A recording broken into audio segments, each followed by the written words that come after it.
21 फरवरी 2023 को बुरेश्वर धाम सीहोर मध्य प्रदेश में गुरुजी पंडित प्रदीप मिश्र जी द्वारा वाची जा रही महाशिवरात्रि शिव महापुराण कथा के 6वें दिन की कथा पूर्ण हो चुकी है। आज इस वीडियो में मैं आपको एक ऐसी जानकारी देने वाला हूं जिसका इशारा गुरुजी कल की और आज की कथा मतलब 2 दिन की कथा से लगातार दे रहे हैं। गुरुजी खुलकर तो नहीं बोल रहे हैं, पर वह क्या कहना चाह रहे हैं इसकी जानकारी हम आपको इसी वीडियो के अंत में देने वाले हैं, जो आपको इस वीडियो के अंत में पता चल जाएगी। साथ ही गुरुजी ने आपके जीवन में सुख समृद्धि लाने के लिए, जीवन में महादेव की प्राप्ति के लिए, महादेव की कृपा प्राप्ति के लिए नवनिधि वाला जो उपाय बताया है, वह उपाय कब और कैसे करना है और उस उपाय का क्या लाभ होता है, वह उपाय हम आपको करके दिखाने वाले हैं। आज की कथा में गुरुजी ने कुल 17 उपाय पत्र उपयोगी जानकारी दी है। सभी की जानकारी हम आपको इस वीडियो के माध्यम से दे देंगे। अगर आपने आज की कथा नहीं सुनी है तो पूरी कथा का रास्ता तो आपको इस छोटे से वीडियो से प्राप्त हो जाएगा। बढ़ते हैं आज की कथा की पहली जानकारी की ओर। गुरुजी ने कहा, हम कहीं पर भी रहें, कोई भी समाज, कोई भी कुटुंब या कोई भी स्थान में रहें, और अगर हम परमात्मा की प्राप्ति चाहते हैं, शिव की अविरल भक्ति चाहते हैं, तो हमें परमात्मा के कार्य में लग जाना चाहिए। किसी ज़रूरतमंद की मदद कर देना चाहिए, दुखी की मदद कर देना चाहिए। ऐसा करने से हमें शिव की कृपा जरूर प्राप्त होती है, इसमें निश्चितता है। बढ़ते हैं आज की कथा की दूसरी जानकारी की ओर। गुरुजी ने कहा, हम भगवान को मंदिर में ढूंढ रहे हैं, तीर्थ में ढूंढ रहे हैं, पर क्या आपको पता है, आप निस्वार्थ भाव से, पूरी भक्ति से अपने अंदर ही परमात्मा ढूंढोगे और अपने अंदर से काम, क्रोध, लोभ, आसक्ति, तृष्णा को दूर कर दोगे तो भगवान तुम्हारे पास आकर खड़े हो जाते हैं। बढ़ते हैं आज की कथा की तीसरी जानकारी की ओर। गुरुजी ने कहा, इस सीहोर की धरा में कंकड़ संकर है। ऐसा कई लोगों ने बताया कि महिलाएं कंकड़ उठाकर ले जा रही हैं। तो इस पर गुरुजी ने कहा, हमने इनसे कभी भी नहीं कहा कि यहाँ का कंकड़ संकर है, बल्कि शिव महापुराण की कथा कहती है कि कण कण में शंकर बसा हुआ है।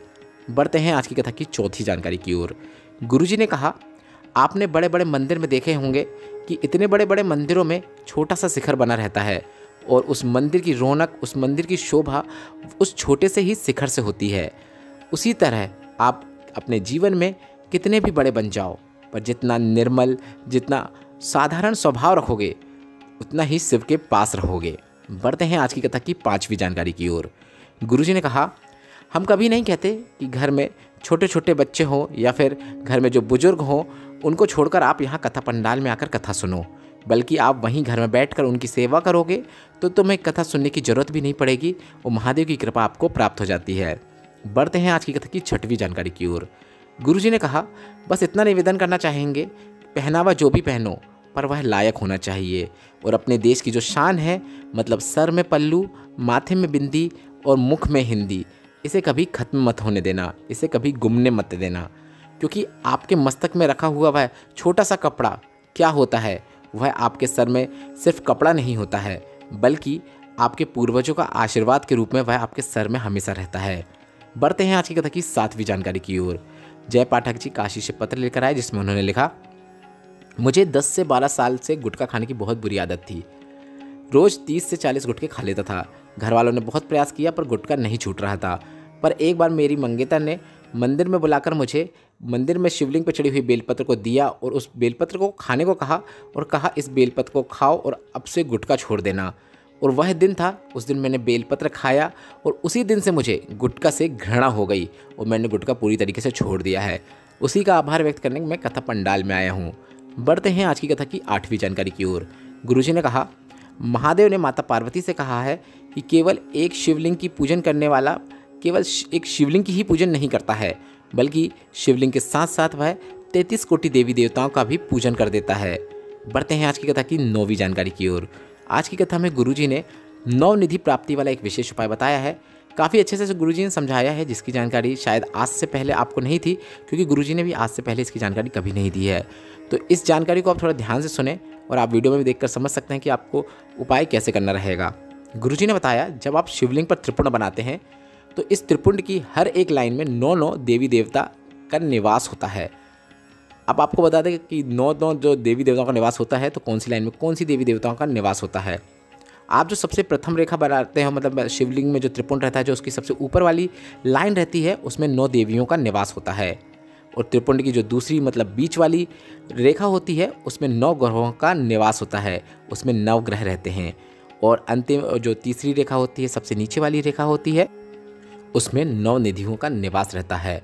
और महादेव ने माता पार्वती से कहा है कि जब भी कोई शिवलिंग में जो त्रिपुंड बनाता है और वह जब तीसरी रेखा बना देता है तो मैं उसे 9 निधि प्रदान कर देता हूँ। तीसरी रेखा खींचते ही आपको महादेव 9 निधि प्रदान कर देते हैं और वह आपके घर आ जाती हैं और वह आपके घर में, आपके जीवन में कभी भी किसी चीज़ की कमी नहीं होने देती हैं और आपके जीवन में हमेशा सुख समृद्धि की वृद्धि ही करती रहती हैं और आपकी चित्तवृत्ति सदैव महादेव पर लगी रहती है। इसलिए शिवलिंग पर आपको त्रिपुंड जरूर बनाना है। आप शिवलिंग पर त्रिपुंड कभी भी बना सकते हैं। आप शिवलिंग पर त्रिपुंड रोज भी बना सकते हैं या फिर आप प्रत्येक सोमवार मंदिर जाते हैं तो प्रत्येक सोमवार को भी शिवलिंग पर त्रिपुंड बना सकते हैं। त्रिपुंड बनाने का तरीका आपने वीडियो में देखकर सीख लिया है। अगर समझ में नहीं आया तो आप रिवर्स करके फिर से देख सकते हैं। बढ़ते हैं आज की कथा की 10वीं जानकारी की ओर। गुरुजी ने कहा अगली कथा इंदौर के पास बेटवा में होगी। यह कथा 28 फरवरी 2023 से 6 मार्च 2023 तक होगी। उस कथा का नाम होगा 9 निधि शिव महापुराण कथा। और गुरुजी ने कहा कि 9 निधि के बारे में इसमें आपको पूरी जानकारी मिलने वाली है क्योंकि 9 निधि का वर्णन शिव चालीसा, हनुमान चालीसा, राम रक्षा स्तोत्र, गायत्री चालीसा और सरस्वती चालीसा में आता है। आपने तो सुना ही होगा, अष्ट सिद्ध 9 निधि के दाता, असवर दीन जान की माता। यह सभी सुनते हैं पर 9 निधि क्या है उसकी जानकारी बहुत कम को है और इसी की जानकारी आपको अगली कथा में प्राप्त होने वाली है। बढ़ते हैं आज की कथा की 11वीं जानकारी की ओर। गुरुजी ने कहा आज 21 है और फुलेरा दूज है और गुरुजी ने फुलेरा दूज की सभी को शुभकामनाएं देते हुए कहा आज का दिन वही दिन है जिस दिन भोलेनाथ को पहली बार धतूरा अर्पित किया गया था। यह धतूरा वह है जिसे महादेव पर इस दिन अर्पित करने वाले के जीवन की सभी कष्ट, सभी कांटे दूर हो जाते हैं। बढ़ते हैं आज की कथा की 12वीं जानकारी की ओर। गुरुजी ने कहा आपको अपनी बेटी के लिए पेट्रोल पंप वाला लड़का ढूंढने की जरूरत नहीं है। आपको ऐसे व्यक्तित्व वाला लड़का देखना है जो भगवान की भक्ति में विश्वास रखता हो, सनातनी हो। इस प्रकार के लड़के को ढूंढना है। और अगर आप अपने बेटे के लिए लड़की देख रहे हैं तो आपको कार वाली लड़की बिल्कुल भी नहीं देखना है, बल्कि आपको अपने बेटे के लिए संस्कार वाली लड़की ढूंढनी है। तभी घर में सुख की प्राप्ति हो सकती है। बढ़ते हैं आज की कथा की 13वीं जानकारी की ओर। महाराष्ट्र से एक न्यूज़ रिपोर्टर आए जिन्होंने सबसे पहले गुरुजी और कुबेर भंडारी से क्षमा मांगी क्योंकि उन्होंने कहा कि हम रुद्राक्ष लेने आए थे पर हमें रुद्राक्ष नहीं मिला तो हमने बहुत बुरा भला कह दिया, बहुत अपशब्द कह दिए और न्यूज़ में भी हमने कुछ कुछ बोल दिया, गलत छाप दिया और बहुत दुखी होकर हम सीहोर से भोपाल चले गए। भोपाल में मेरा साला रहता था। मैं साले के यहाँ रुका और मुझे बहुत समय से मुख में छाले की समस्या रहती थी जो ठीक नहीं हो रही थी। कई डॉक्टरों को दिखाया था, वह कुछ कुछ बताते रहते थे, कोई बड़ी बीमारी बता देता था। तभी मेरे साले ने कहा मेरे पास सीहोर का रुद्राक्ष रखा है, इस रुद्राक्ष को लाकर आप उस जल को पियो। और मैंने उस जल का आचमन किया और सिर्फ 1.5 ही घंटे हुए थे और मेरे छाले ठीक हो गए। उसी समय मैं कुबेर भंडारी की महिमा समझ गया। और गुरुजी सब कहते हैं कि कुबेरेश्वर धाम आने के बाद 3 महीने के अंदर महादेव बुला लेते हैं। मैं 3 दिन के ही अंदर वापस सीहोर आ गया और मैं सभी से क्षमा चाहता हूँ, मैं नतमस्तक हूँ। बढ़ते हैं आज की कथा की 14वीं जानकारी की ओर। अमिता सिन्हा जी पत्र लेकर आई जिसमें उन्होंने लिखा मेरे बेटे ने बीटेक किया था और कई बार एग्ज़ाम देने के बाद वह थक चुका था, निराश हो चुका था पर उसका कहीं पर भी सिलेक्शन नहीं हो रहा था। फिर अंतिम प्रयास से पहले उसने आपके बताए अनुसार शिवलिंग पर बेलपत्र चिपकाया। बेलपत्र की बीच वाली पत्ती में शहद लगाकर उसने बेलपत्र को शिवलिंग पर चिपका के परीक्षा देने चला गया और उसका सिलेक्शन हो गया। वह SDO के पद पर चयनित है। उसी का आभार व्यक्त करने में कथा पंडाल में आई हूँ। बढ़ते हैं आज की कथा की 15वीं जानकारी की ओर। ममता जी पत्र लेकर आए जिसमें उन्होंने लिखा मुझे 2018 में स्तन कैंसर हो गया था। बहुत बड़ी बीमारी हो गई थी जिसका खर्चा 5 लाख डॉक्टरों ने बताया था। डॉक्टरों ने ऑपरेशन किया पर कुछ महीनों बाद फिर से गांठ हो गई। अब डॉक्टर ने ऑपरेशन की भी मना कर दिया और डॉक्टर ने कहा अब आप सिर्फ 9 महीने और जी सकती हैं। मेरी दीदी ने शिव महापुराण की कथा सुनने को कहा और साथ पर बाबा पर पूरे विश्वास से जल चढ़ाने को कहा। मैं रोज़ मंदिर पर जाकर जल चढ़ाती, थोड़ा सा जल औषधि रूप में प्राप्त करके उस जल का आचमन कर लेती और थोड़ा सा जल स्तन में भी लगा लेती, पर आराम बिल्कुल भी नहीं हुआ। एक गांठ और हो गई। इसके बाद नवंबर 2022 में मैं कुबेरेश्वर धाम में अपने किसी रिश्तेदार को भेजकर उन्होंने रिपोर्ट दिखाकर वहाँ से रुद्राक्ष प्राप्त किया। कंकड़ रूपी शंकर को प्राप्त करके ले आए।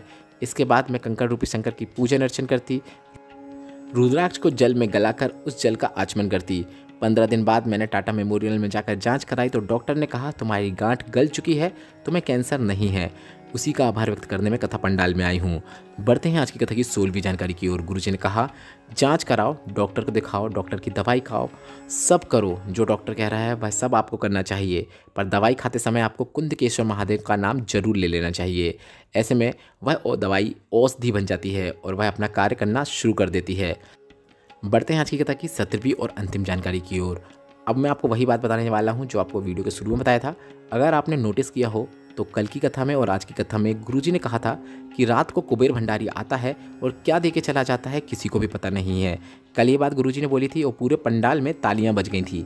और आज भी गुरुजी ने कहा है कौन होता है रुद्राक्ष देने वाला। हमने तो मना कर दिया था पर कुबेर भंडारी ने तुम्हें रुद्राक्ष दे दिया। अब कल और आज गुरुजी ने जो यह कहा है इसको लगाकर यह अंदेशा लगाया जा सकता है, तात्पर्य लगाया जा सकता है कि जो लोग पंडाल में रुक रहे हैं, कथा सुन रहे हैं, कुबेरेश्वर धाम में रुके हुए हैं, रात वहीं पर बिता रहे हैं, उनके लिए कुछ घंटों के लिए रुद्राक्ष का वितरण किया जा रहा है, जो कि काफ़ी अच्छी बात है। अब सीहोर में भीड़ भी नहीं है और ना ही रात में रुकने वालों की ज़्यादा संख्या है, बहुत कम मात्रा में ही वहाँ पर लोग रुके हुए हैं। ऐसे में अगर रुद्राक्ष वहाँ पर बट भी रहा है, कुछ समय के लिए ही बट रहा है, तो ये काफ़ी अच्छी बात है और इससे अच्छा कुछ नहीं हो सकता।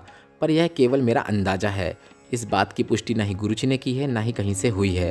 पर इस बात की पुष्टि जरूर कर सकता हूँ कि गुरुजी ने स्वयं कहा है इस कथा के पूर्ण होने के बाद मैं सीहोर में रहूँ या ना रहूँ, रुद्राक्ष का वितरण निरंतर चलता रहेगा। साल भर रुद्राक्ष का वितरण कुबेरेश्वर धाम सीहोर में होगा। आप जब चाहो तब आके रुद्राक्ष प्राप्त कर सकते हो। रुद्राक्ष की कोई कमी नहीं है। ऐसा घबराना नहीं कि रुद्राक्ष वितरण शुरू हुआ तो फिर से सब लोग आ जाएं और एक बार में रुद्राक्ष प्राप्त करने की कोशिश करें। रुद्राक्ष की संख्या लाखों में है और साल भर इसका वितरण चलता रहेगा, तब भी यह समाप्त नहीं होगा। तो जिसके पास भी रुद्राक्ष नहीं है वह साल भर थोड़ी थोड़ी संख्या में आकर रुद्राक्ष प्राप्त कर सकते हैं। अब रुद्राक्ष वितरण कब से शुरू होगा उसकी जानकारी भी हम आपको इसी चैनल के माध्यम से जरूर देंगे। यह रुद्राक्ष से जुड़ी हुई रोचक जानकारी आपको कैसी लगी और क्या आपको भी लग रहा है ऐसा हुआ है, तो कमेंट करके अपनी खुशी हमारे साथ जरूर व्यक्त कीजिएगा। और मेरे द्वारा दी गई यह जानकारी अगर आपको उपयोगी लगी हो तो वीडियो को लाइक करके कमेंट बॉक्स में हर हर महादेव टाइप करना मत भूलिएगा।